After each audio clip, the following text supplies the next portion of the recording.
Mo kí gbogbo èèyàn tó ń gbọ́ mi níbikíbi tí ẹ bá wà. Orúkọ tèmi ni Dr. Ọlálékan Sàlámì Aláàfin Ìṣẹ̀ǹbáyé, President fún ẹgbẹ́ Association of African Tradition and Culture.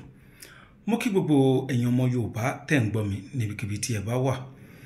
Àmọ̀ràn ni màá kọ́kọ́ gbà wá. Kí ni àmọ̀ràn náà? Ni pé tá bá rí èèyàn tó ń sọ̀rọ̀ ní orí social media, yálà orí YouTube ni àbí orí TikTok àbí Facebook, ẹ jẹ́ ká máa farabalẹ̀ ká máa gbọ́ ohun tí ènìyàn bá ń sọ dáadáa ká sì jẹ́ kó yé wa. Ẹ má yẹ kí ojú kòkòrò ìta fẹ́ gbọ́ lẹ́nu ẹ̀, ẹ má jẹ́ kó máa ṣe wá tó wá fi jẹ́ pé a ní listen sí ènìyàn dáadáa. Gbogbo ìgbà tí máa ń ṣe videos ni máa ń sọ fún àwọn èèyàn pé àwọn videos tí mò ń ṣe yìí, ẹ farabalẹ̀ gbọ́ ohun tó wà níbẹ̀. Ọ̀rọ̀ Lékan Sàlámì kò dàbí ọ̀rọ̀ gbogbo àwọn tẹ́ máa ń rí lórí social media. Ṣùgbọ́n ọ̀pọ̀lọpọ̀ kì í listen sí ọ̀rọ̀ yìí. Báwọn ṣe rò ó náà ṣe máa ń mu, wọn kì í mu gẹ́gẹ́ bí èmi ṣe ń sọ. Ẹ mọ̀ pé ó normal kéèyàn rí èèyàn tó ń ṣe fídíò, pàápàá jùlọ tó ń sọ̀rọ̀ gùnbílẹ̀ ní orí social media. Ká gba nọ́mbà ẹ̀, ká pè é, bóyá a fẹ́ gbéṣẹ́ fún ni, bóyá a fẹ́ kí pé ẹ kú iṣẹ́ ni.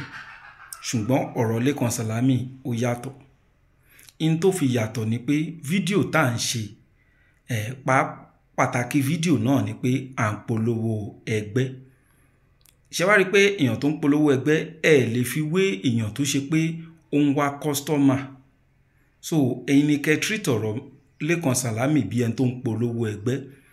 Ọ̀pọ̀lọpọ̀ èèyàn tó bá kàn ti rí pé àwọn rí fídíò mi, tí n bá ń sọ WhatsApp number mi fún àwọn tí wọ́n fẹ́ darapọ̀ mọ́ ẹgbẹ́, pé tẹ́ bá fẹ́ darapọ̀ mọ́ ẹgbẹ́ ọmọ Yorùbá tí a gbé kalẹ̀, báyìí ni kẹ́ ṣe rìn. Ẹni tó wá mọ̀ pé òun ò ní interest sí ẹgbẹ́ tá à ń sọ̀rọ̀, wọ́n wá kí nọ́mbà yẹn mọ́lẹ̀, wọ́n wá pè. Wọ́n á ní mo fẹ́ béèrè ìbéèrè lórí iṣẹ́ tẹ́ post. Láti 2017 èmi ò kí ń dáhùn sí irú ọ̀rọ̀ bẹ́ẹ̀. Torí èmi náà ti mọ̀ pé o ò ní interest sí ẹgbẹ́ tó ń sọ̀rọ̀ ẹ̀. Bó o ṣe wá ní interest yẹn, ìyẹn ò ní a máa jàǹfààní ara wa. Abẹ́ post tó ti rí nọ́mbà yẹn, ó ṣe béèrè béèrè yẹn ń bẹ̀. Ìwọ náà gbọ́ pé wọ́n sọ pé ẹni tó bá fẹ́ join ẹgbẹ́, kó WhatsApp nọ́mbà yìí. Kódà ẹni tó fẹ́ join ẹgbẹ́ gan, wọ́n sọ pé kó pè, kó WhatsApp ni. Ìwọ wá kí nọ́mbà mọ́lẹ̀, ò ń pè. Ìdí tẹ́ máa fi ń rí mi pé ọ̀pọ̀lọpọ̀ tó máa ń pe nọ́mbà mi, èmi ò ń dá wọn lóhùn dáadáa. Ìyẹn tó máa ń fà nìyẹn. Ìgbà tí mò ń polówó ẹgbẹ́ tí mo sọ phone number wípé nọ́mbà yìí o, ẹ má pè, WhatsApp òun ní kẹ́ WhatsApp mi lórí phone tẹ́ bá fẹ́ darapọ̀ mọ́ ẹgbẹ́. Kókó ń ta ṣe ń ṣe fídíò yìí kì í ṣe láti máa pín oògùn àwùfù kiri. Láti polówó ẹgbẹ́ ni pé kẹ́ mọ̀ pé ẹgbẹ́ kan wà o tó ń jà fún ìran Yorùbá.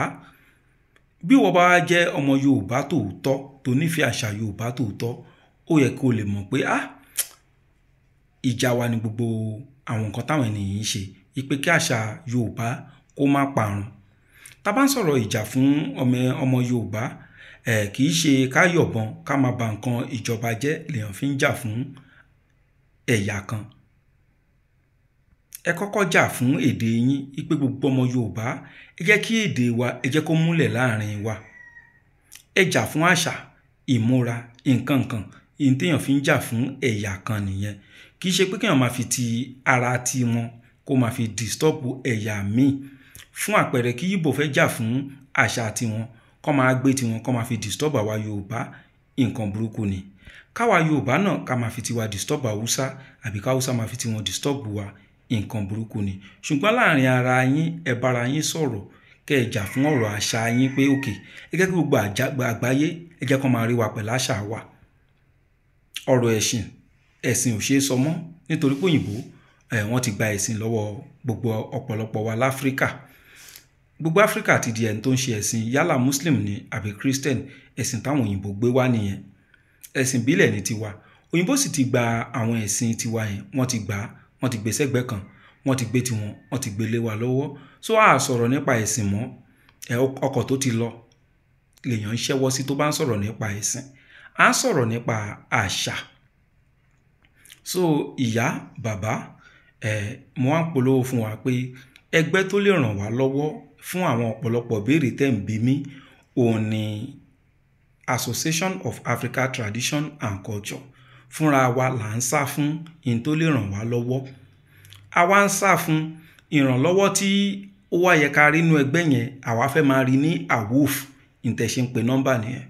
So èmi ò sì kí ń dáhùn rú ẹ̀ because ẹlòmíì ó kàn gbọ́ fídíò mi á wá pè mí ṣọmọ Ọ̀fà ní ṣọmọ kinní kan ní ṣọmọ Ìlọrin ní ṣé mi jọmọ Ìlọrin. Àìmọye fídíò tí mo ti ń ṣàlàyé pé Ọ̀yọ́ ni mí, Ọ̀yọ́ nìran mi. Èmi lọmọ Olúfọ́nlọ́lá òròlú ọmọ àjàtẹ́là, mo níyọ̀ mo jàtẹ́, mo lépo ńlé, mo jẹ láń funfun. Ìsàlẹ̀ Ọ̀yọ́ ibẹ̀ ni ibi tèmi ti wá. Ṣùgbọ́n Èkó náà bí mi sí, Èkó mo dàgbà sí, Èkó náà mo ti ń ṣe ìgbésí ayé mi. Ṣé wá rí ibi tí mo ti wá àbí ibi tí mò ń gbé kò ní kankan ṣe pẹ̀lú tí mo gbé dání. Ìyá wa tó ń béèrè pé ṣọmọ Ọ̀fà ni mí, bí ń jọmọ Ọ̀fà kò ní kankan ṣe tó bá jọ fà lẹ́yìn náà. Kódà kájọ máa gbé street kan náà lÉkòó kò ní kankan ṣe. Ìjọ́ kan mo rá àfà kan, ara àwọn tí mò ń polówó ẹgbẹ́ fún tó máa ṣe bí ẹni tí ò gbọ́. Àbápàdé àṣẹ street mi ló ń gbé. Wá ní ó ti ẹ̀dá bẹ́ẹ̀ á mọ jàǹfààní ẹ̀yin bàbá. Mo ní in tí mo lè sọ náà mo ti sọ fún yín lórí social media yẹn. Tẹ́ ẹ̀ bá ti join ẹgbẹ́ yẹn, àjọ ní nǹkan kan ṣe. Gbogbo èròǹgbà tiẹ̀ ni pé bó ṣe jẹ́ tòsí làjọ ń gbé yẹn kó máa ká mi mọ́lé pé tí ìṣòro báyìí bá dé kí náà máa ń lò sí. Èmi ò ń dáhùn gbogbo orúkọ báyìí torí bí ìgbà tẹ́ fẹ́ máa wáìnì mi ni. Ọgbọ́n tí èmi ti pati láti 1993 òun lẹ́yìn ṣẹ̀ṣẹ̀ fẹ́ máa dancing. In téèyàn bá nífẹ̀ẹ́ sí kó gbégbèsẹ̀ lórí ẹ̀. Ogun kan mo fẹ́ kọ́ wa lónìí. Ogun náà ni pé tí àgbàlagbà bá ń tọ̀ lé, ọ̀pọ̀lọpọ̀ ìyálé ilé, ìyàwó ilé ló bò kíní ìmọ̀ra tó ṣe pé wọ́n ń tọ̀ lé. Ẹlòmíì ò lè lọ sun ìta gan pàápàá. Kódà girlfriend mi kò lè sunlé boyfriend mọ́jú tó rọ ti mọ̀ pé òun máa tọ̀ sára. Tírú ẹ̀ bá ṣẹlẹ̀ ní táwọn àgbàlagbà máa ń dá sí láyé àtijọ́. Òun náà ni pé ẹ wá ìgbẹ́ adìyẹ ìbílẹ̀ ẹ jẹ́ kó pọ̀. Ẹ wá sa ẹ jẹ́ kó gbẹ. Ẹ wá kó sínú ìsasùn kan. Ẹ jẹ́ ká wé ewé àlùpàídà funfun ni ẹ̀kú lè rí pupa náà tẹ́lẹ̀. So tẹ́ bá ti kó sí ẹ fòdìdí atare kan sí kẹjọ.